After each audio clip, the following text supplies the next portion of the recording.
नमस्कार, स्वागत है आप सबका हमारे खास कार्यक्रम में। मैं हूं कविंद्र और आज बात करेंगे डब्ल्यूटीओ में मंत्रिस्तरीय बैठक और भारत की चिंताओं की।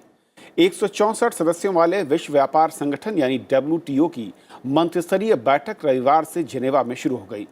मंत्रिस्तरीय बैठक में टीके, खाद्य सुरक्षा और मछली पालन से संबंधित महत्वपूर्ण मुद्दों पर इस बार चर्चा है, जिसका असर भारत और उसके नागरिक, आजीविका और देश की अर्थव्यवस्था पर भी सीधा पड़ सकता है।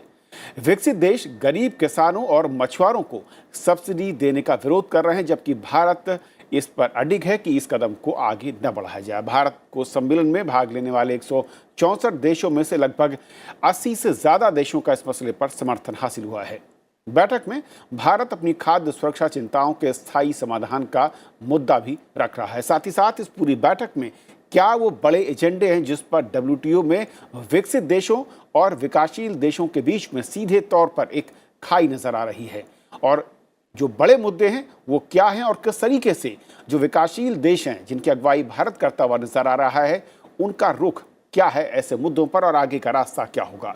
हमारे साथ 3 बेहद खास मेहमान जुड़ रहे हैं जो इस पर बातचीत करेंगे, समझाएंगे। सचिन शर्मा जी हैं, associate professor, centre for WTO IAFT। Sachin ji, बहुत बहुत स्वागत है आपका। हमारे साथ स्टूडियो में डॉक्टर जयंत दास गुप्ता हैं, पूर्व राजदूत डब्ल्यूटीओ, आपका स्वागत है सर। और साथ ही साथ सिद्धार्थ हमारे साथ हैं, नेशनल इकोनॉमिक एडिटर हैं TOI, आपका सिद्धार्थ बहुत बहुत स्वागत है। शुरुआत मैं करना चाहूँगा सचिन जी आपसे कि असल में इस बार जो ये बैठक है और जो एजेंडा अगर मैं कहूँ मोटे तौर पर 3 बड़ी चीज़ें नज़र आ रही हैं, उन तीनों पर मैं समझूंगा आपके ज़रिए कि क्या विकसित देश चाहते हैं और विकासशील जो देश हैं वो उसे लेकर किस तरीके का रुख अब तक बैठक से पहले नजर आया है। धन्यवाद। विकासशील देशों के लिए सबसे महत्वपूर्ण जो मुद्दा है वो है public stock holding for food security. जैसे बहुत से विकासशील देशों में हम लोग जो कंट्रीज हैं, जो देश हैं, वो मिनिमम MSP पॉलिसी अनाउंस करते हैं, उसके बेसिस पे गवर्नमेंट प्रोक्योर करती है और उसी प्रोक्योर फूड को डिस्ट्रीब्यूट किया जाता है गरीब लोगों को। हमारे इंडिया में ही 800 मिलियन 80 करोड़ लोग इस प्रोग्राम के अंतर्गत PDS के थ्रू हम इनको कवर करते हैं। और ये प्रोग्राम केवल इंडिया में नहीं है, इसके अलावा Pakistan, Indonesia, China, Philippines, Zambia, Zimbabwe, बहुत से ऐसे कंट्री है जहाँ पे ऐसा प्रोग्राम चल रहे हैं। और इस प्रोग्राम का एक महत्वपूर्ण आप बिंदु देखेंगे कि जो कोविड के दौरान हम लोगों ने मोर देन 800 मिलियन 80 करोड़ लोगों को हमने फूड उपलब्ध करवाया। और ये एक इशू बहुत महत्वपूर्ण है, बहुत ही महत्वपूर्ण इशू है, और यहाँ पे हमें परमानेंट सोल्यूशन इस इशू पर हम चाह रहे हैं। अभी आज के वक्त हमारे पास पीस क्लॉज है जिसके अंतर्गत हम जो अपनी लिमिट है, परमिसिबल लिमिट से ज्यादा सपोर्ट भी देते हैं MSP के थ्रू, उस लिमिट को अगर क्रॉस करते हैं तो दूसरा कंट्री चैलेंज नहीं कर सकता। लेकिन उसकी कुछ कंडीशंस हैं और उन कंडीशंस के कारण काफी डेवलपिंग कंट्री उस पीस क्लॉज को यूज नहीं कर पा रहे हैं। और परमानेंट सोल्यूशन एक इसलिए सबसे बड़ा महत्वपूर्ण बिंदु इस वक्त इस MC12 के आउटकम के सक्सेसफुल के लिए मुझे लग रहा है। ओके जैन सर, अगर ये मैं जो फूड स्टॉक होल्डिंग और पब्लिक गुड्स की बात हो रही है, एक बड़ा मसला जो निकला है और भारत की ओर से साफ तौर पर इस पर चिंता भी जाहिर की गई है, असल में किस तरीके की लिमिटेशंस जो डेवलप्ड कंट्रीज़ हैं वो चाहते हैं और उसका इम्पैक्ट असल में क्या देखते हैं भारत जैसे देशों पे जहाँ पर इस तरीके का एक ट्रेंड या फिर एक जो मैं कहूँ कि सपोर्ट सिस्टम है आम पब्लिक के लिए वो काफ़ी ज़्यादा बेहतर माना जाता है। विकसित देशों के लिए उसमें सारे विकसित देश एक साथ नहीं है, एकजुट नहीं है। उसमें ऐसे कुछ विकसित देश हैं जो निर्यात करते हैं खाद्य सामग्री का, जैसे US, कनाडा, ऑस्ट्रेलिया इनमें प्रमुख हैं। तो इनके लिए ये मुद्दा है कि अगर कोई देश अनुदान देता है, चाहे वो अपने किसानों को दे या उसके न्यूनतम समर्थन मूल्य के आधार पर कोई प्रोक्योरमेंट होता है और उसे जो बिलो पॉवर्टी लाइन या अबव पॉवर्टी लाइन वालों को मुहैया कराता है सब्सिडाइज्ड रेट पर, तो उनका ये पहले से ही ये मुद्दा रहा है कि अगर इतनी बड़ी एक योजना चलाई जा रही है तो उनका मार्केट जो है उस देश में उस हद तक सीमित हो जाता है। अगर मान लिया ये अनुदान नहीं दिया जाए तो किसानों को भी क्षति होगी, और जो आप बीपीएल या आईपीएल के लिए आप चलाएंगे योजना, तो उसके लिए आपको आयात करना पड़ेगा। तो कहाँ से आयात करेंगे? जो देश हैं, जो एक्सपोर्टर हैं, वो करेंगे। तो उनका मेन मुद्दा यही है कि आप अपने अनुदान को की योजनाओं को सीमित करें और उसमें उनको मार्केट एक्सेस की सुविधा मिले। ये उनका हर समय से दृष्टिकोण रहा है। और हमारा दृष्टिकोण है कि हमारे यहाँ कमर्शियल एग्रीकल्चर नहीं होता है, जो यूएस में या ऑस्ट्रेलिया में अन्य देशों में होता है, बड़े बड़े देशों में, अर्जेंटीना में भी होता है। तो कमर्शियल एग्रीकल्चर नहीं है, यहाँ लाइवलीहुड की बात है, रोजी रोजगार की बात है जो किसानों के लिए। और बहुत ही छोटे छोटे होल्डिंग्स हैं, 5 एकड़ से कम ही के होल्डिंग्स हैं, और उसमें किसी तरह गुजर बसर होता है। और अगर उन्हें एक प्राइस गारंटी मिलती है तो उसके आधार पर वो कोई प्लांटेशन करते हैं और आगे बढ़ सकते हैं। लेकिन ये हरदम से एक कोशिश रही है विकसित देशों की, कुछ विकसित देशों की, जिसमें एक केयर्न्स ग्रुप का समूह है, जिसमें यूएस, ऑस्ट्रेलिया, कनाडा वगैरह और भी देश हैं। अर्जेंटीना, ब्राज़ील भी उसमें है, क्योंकि वो भी मुख्य निर्यातक देश हैं खाद्य सामग्री के। तो इन सब की कोशिश रहती है कि सब्सिडीज घटाई जाए और उनको मार्केट एक्सेस उसके बदले में मिल सके। ओके सिद्धार्थ, लेकिन भारत जैसे देशों में अगर कहें कि जो लोकतंत्र, और यहाँ पर जो मेन थीम है, मैं कहूँ कि जो एक सेंस है, वो है कि एक पब्लिक जिस तरीके की है और जो उसकी एक वेलफेयर स्टेट के तौर पर, और ऐसे में जो कुछ विकसित देश चाहते हैं, जैसा कि कहा जैन सर ने, ये मुमकिन नहीं दिखता है। और ऐसे में फिर भारत जैसे देशों के लिए रास्ता क्या है? और डब्ल्यूटीओ, क्योंकि हम उसमें साइन कर चुके, उसके साथ बैठे हुए हैं, तो कितने ऐसे देश हैं, किस तरीके से वहां पर लामबंदी हो रही है जिसके जरिए इस मसले पर आपको लगता है कि कुछ आगे का रास्ता निकलेगा? जो अभी तक जो ड्राफ्ट है, जो चर्चा हो रहा है, उसमें मुख्य बिंदुओं में से हम चाह रहे हैं कि एक रहे। हालांकि इस पे कोई आम सहमति अभी तक बन नहीं पाई है।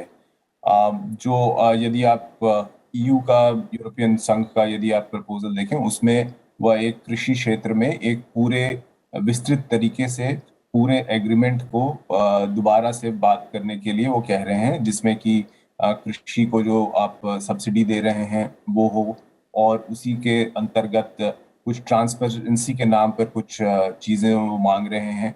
और जो तीसरी चीज वो कह रहे हैं कि हम पब्लिक स्टॉक होल्डिंग पर भी चर्चा करेंगे। लेकिन यह मुद्दा अभी उस तरीके से, हालांकि काफी देश हैं जो कि डेवलपिंग कंट्रीज हैं, वो मांग कर रही हैं।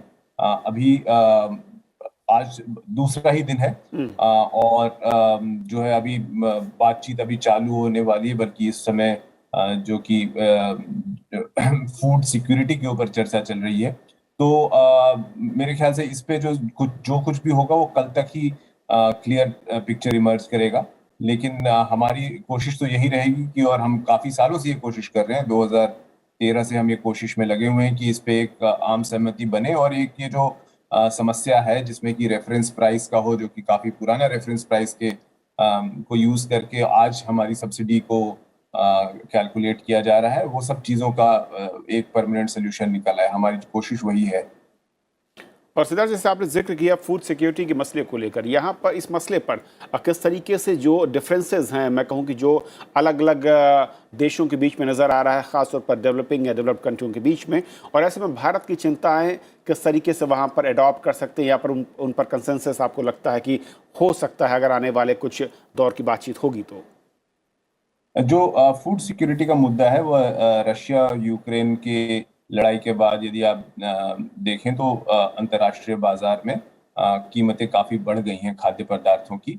और उस सिलसिले में जो विकसित देश हैं उनका मानना यह है कि जो वर्ल्ड फूड प्रोग्राम में जो आप अनाज और जो कंट्रीब्यूशन आप कर रहे हैं, उस पे आपके एक्सपोर्ट पे कोई कंट्रोल ना लगे। और वो चाहते हैं कड़ा किस्म एक रवैया उन्होंने अपनाया हुआ है, और उनका मानना यह है कि जो एक्सपोर्ट रिस्ट्रिक्शंस होती हैं वो लगनी नहीं चाहिए आमतौर पे, और इससे जो है विश्व के बाजारों में दाम पे असर पड़ता है। भारत का मानना यह है कि जो आपके जो गैट के एग्रीमेंट में जो प्रोवाइडेड है, जो भी दिया हुआ है, वो हम उसी के अनुसार कर रहे हैं। और एक्सपोर्ट रिस्ट्रिक्शन जो है एक ऐसी चीज है जिसको कि हम हर रोज नहीं इस्तेमाल करते, बट लेकिन तब इस्तेमाल करते हैं जब किसी चीज की कमी हो या दाम बहुत बढ़ रहे हो या उपभोक्ताओं को अपने मार्केट में परेशानी हो रही हो, तब इस्तेमाल करते हैं। तो इसी बात पे अभी बहस जारी है, और भारत ये नहीं चाहता है कि एक्सपोर्ट रिस्ट्रिक्शंस में और कुछ कठिनाइयां आए, और यही अभी इसी पे नेगोशिएशन चल रहा है। ओके, सचिन शर्मा जी, फूड सिक्योरिटी क्योंकि एक लंबे अरसे से भारत इस मसले को उठाया हुआ है। WTO में हम देखते हैं कि ज़्यादातर जब भी बातचीत होती है इस मसले पर इसके इर्द गिर्द ज़रूर कुछ न कुछ चर्चाएं या एजेंडे में रहता है। लेकिन सवाल यह कि भारत जैसे देशों की अपनी चिंताएं और उस मसले पर उसकी अपनी मजबूरियां, एक लिमिटेशंस हैं। किस हद तक आपको लगता है कि WTO के जो अलग अलग नॉर्म्स या फिर जो हमने साइन किए हैं एग्रीमेंट्स, उसमें स्कोप दिखता है इसमें बदलाव या इसको टिल्ट करने की ओर? इसमें कोई संदेह नहीं है कि जो भी अभी वर्तमान में जो WTO के रूल्स हैं वो डेवलपिंग कंट्री के खिलाफ हैं। आपको एक सीधा सा एग्जांपल देता हूं कि पहली चीज ये है कि कोई भी डेवलपिंग कंट्री अगर MSP अनाउंस करता है तो कितनी सपोर्ट दे सकता है, वो है 10%। जबकि US EU ऐसे कंट्री है जिन्होंने 100% से ऊपर देने के बाद भी वो बोलते हैं कि हमारे जो एग्रीकल्चर सपोर्ट है वो WTO के रूल्स के मुताबिक है। दूसरा क्वेश्चन उठता है कि कैसे ये सपोर्ट को कैलकुलेट करते हैं। अब आज के MSP को आप 35 साल पहले के प्राइस से कंपेयर करके आप फार्मर्स को बोलते हैं कि आपको हमने इतनी सब्सिडी दी है कि हम 17,000 रुपया पर टन सब्सिडी दे रहे हैं, कंपेयर करके 86-88 में WTO के रूल के मुताबिक। तो क्या फार्मर्स आपकी इस बात को पसंद करेगा? वो बोलेगा कि आप इलॉजिक बोल रहे हैं। और यही WTO टोटली इलॉजिकल रूल्स हैं जिनको हमें चेंज करना है। और इसी के लिए हम बार बार WTO मेंबर्स के बीच में हम ये बात उठा रहे हैं कि अगर आप एफिशिएंसी की बात करते हैं तो आपके पास सपोर्ट कैलकुलेट करने के लिए भी एफिशिएंट मेथड होना चाहिए। अब 35 साल पुराने प्राइस को आज से कंपेयर करने के बाद आप तब बोलते हैं कि डेवलपिंग कंट्री बहुत दूसरे कंट्री की फूड सिक्योरिटी को खतरा कर रहे हैं। इस मुद्दे पर हम बार बार, जैसे सिद्धार्थ जी ने भी कहा, कि हम एक्सटर्नल रेफरेंस प्राइस को हम बोल रहे हैं कि अपडेट कीजिए। हमें पॉलिसी स्पेस होना चाहिए कि हम अपने लोगों को फूड अपनी सोशो इकोनॉमिक सिचुएशन के अनुसार हम उनको प्रोवाइड कर पाए। तीसरा इशू जो WFP पर है, जो एक्सपोर्ट रिस्ट्रिक्शन की बात आती है, तो हम ये बोल रहे हैं कि WFP इकलौती कोई इंस्टीट्यूट नहीं है जो फूड सिक्योरिटी के लिए भोजन उपलब्ध करा रही है। हम उससे ज्यादा, और हम भी कंट्रीब्यूट करना चाह रहे हैं फूड सिक्योरिटी के लिए, और हमें अलाउ कीजिए कि पब्लिक स्टॉक होल्डिंग से हम दूसरे देशों को भी हम एक्सपोर्ट कर पाए। अब यहाँ पर एक अगर आप देखें WFP कितना प्रोक्योर करती है, 1.7 मिलियन टन, और हमारा अपने देश में हम 100 मिलियन टन से ऊपर फूड ग्रेन्स हम प्रोक्योर करते हैं फार्मर को सपोर्ट करने के लिए और अपने लोगों को फूड ग्रेन्स उपलब्ध कराने के लिए। और जिस तरह से पब्लिक स्टॉक होल्डिंग प्रोग्राम ने कोविड के दौरान, इस फूड क्राइसिस के दौरान, या 2008 में जो फूड क्राइसिस हुआ, जिस तरह से हमने अपने लोगों को और जिस तरह से हम प्रधानमंत्री गरीब कल्याण अन्न योजना के दौरान हम फ्री फूड दे रहे हैं लोगों को, ये बिल्कुल संभव नहीं था अगर हमारे पास स्टॉक नहीं होता। और ये स्टॉक ग्लोबल फूड सिक्योरिटी के लिए भी बहुत जरूरी है, क्योंकि अगर इंडिया जैसा बड़ा कंट्री अपनी नीड के लिए इंटरनेशनल मार्केट में एंटर कर जाए तो आप समझिए कि प्राइस कितने तेजी से इंक्रीज हो जाएंगे।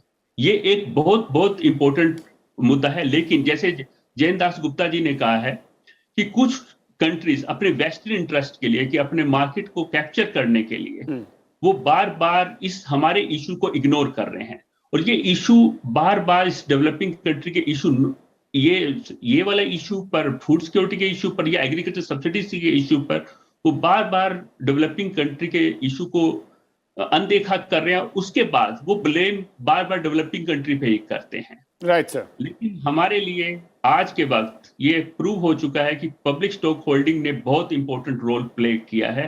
और आप एक और चीज बताना कि 1945 के बाद जब बंगाल फैमिन हुआ था, जिसमें 3 मिलियन से ऊपर लोग मर गए थे, इस पब्लिक स्टॉक होल्डिंग का आने का एक ऑब्जेक्टिव ये था कि उसके बाद आफ्टर इंडिपेंडेंस हमने कभी ऐसा बंगाल फैमिन नहीं देखा। हम अपने लोगों को अफोर्डेबल फूड प्रोवाइड कर रहे हैं, और अपने फार्मर्स को हम जो भी नॉमिनल से सपोर्ट देते हैं वो डब्ल्यूटीओ के रूल्स के अंतर्गत हम प्रोवाइड करते हैं। ओके जैन सर, क्योंकि जब भी मसला सब्सिडी का आता है और ख़ासतौर पर एग्रीकल्चर सेक्टर पर, एक मेजर डिफरेंस जो दिखता है डेवलपिंग और डेवलप कंट्री के बीच में, वो है कॉमर्शियल फार्मिंग को लेकर।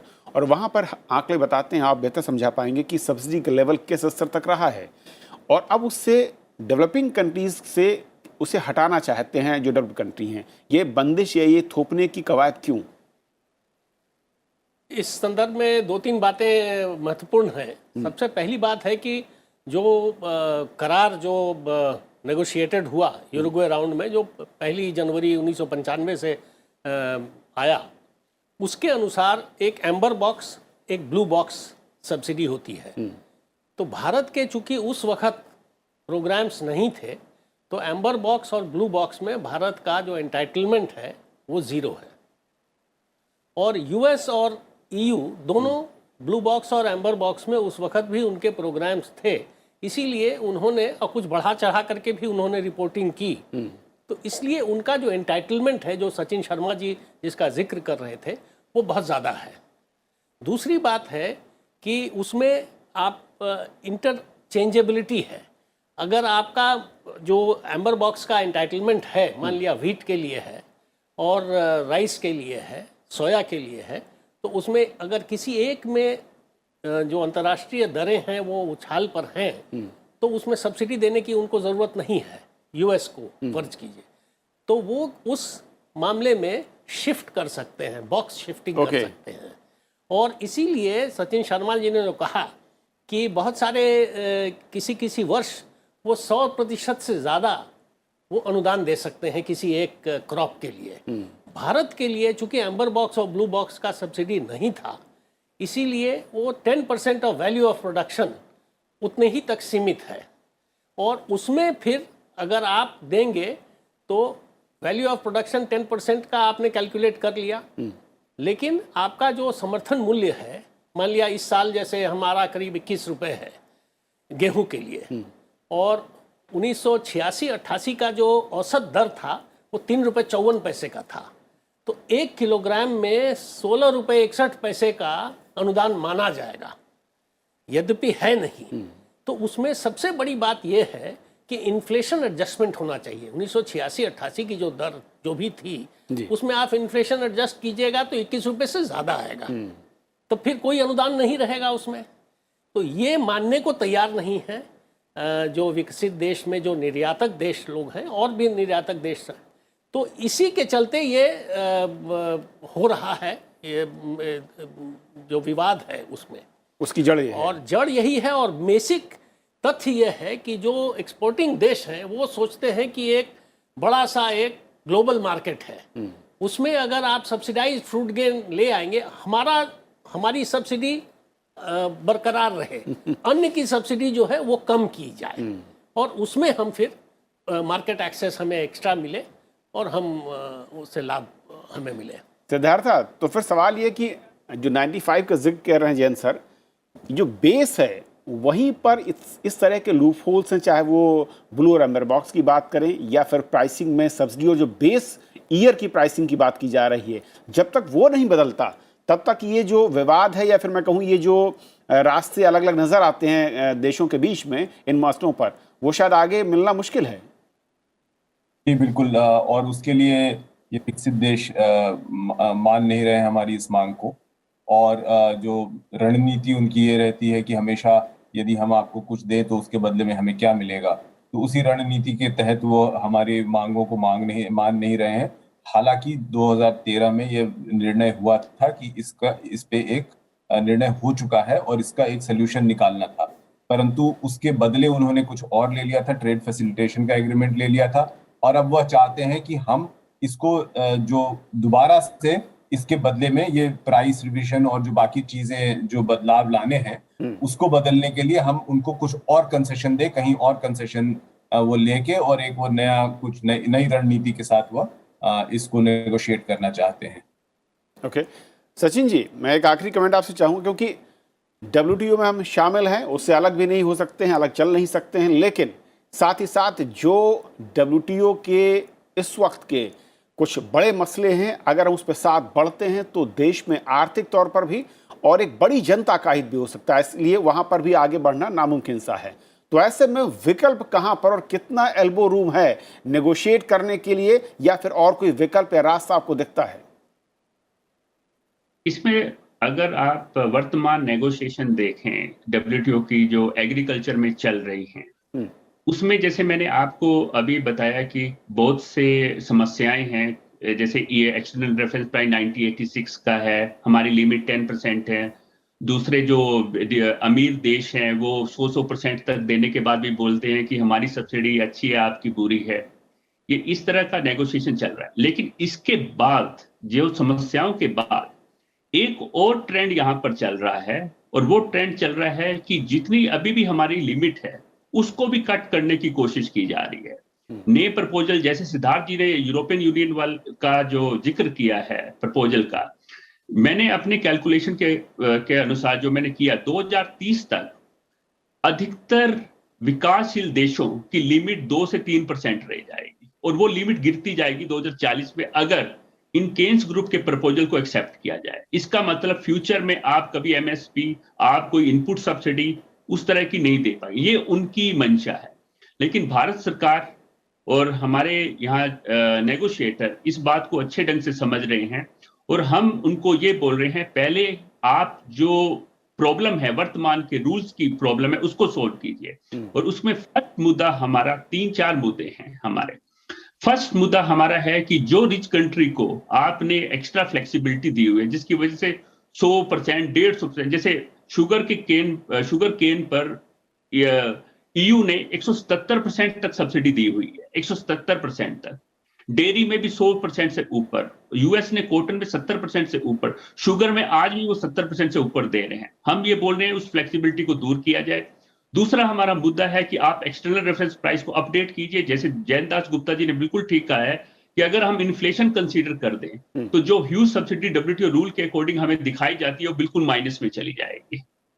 तीसरा मुद्दा है कि अभी ये चल रहे हैं कि जो हम गरीबों को, किसानों को हम जो इनपुट सब्सिडी देते हैं, जैसे fertiliser, canal subsidy, electricity subsidy, ये सब सब्सिडीज को ये अभी हम अनलिमिटेड सब्सिडी प्रोवाइड कर सकते हैं।